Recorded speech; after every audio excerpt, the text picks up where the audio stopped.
రెటిగా breaking చూస్తున్నాం. Jubilee hills లో ప్రభుత్వ భూమిలోని ఆక్రమణలను తొలగించింది హైడ్రా. 100 కోట్ల విలువైన 2000 గజాల స్థలాన్ని కాపాడింది.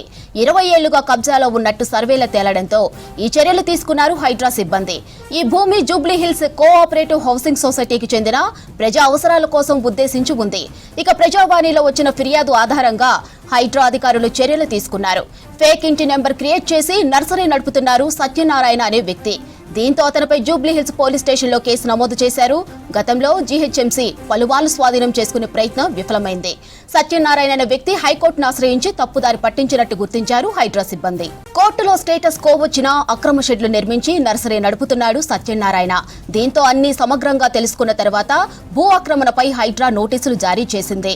హైడ్రా నోటీసులపై మళ్లీ హైకోర్టుకు వెళ్లారు సత్యనారాయణ. కానీ హైకోర్టులో స్టేటస్ కోను కొట్టేసి హైడ్రా చర్యలకు అనుమతించింది కోర్టు.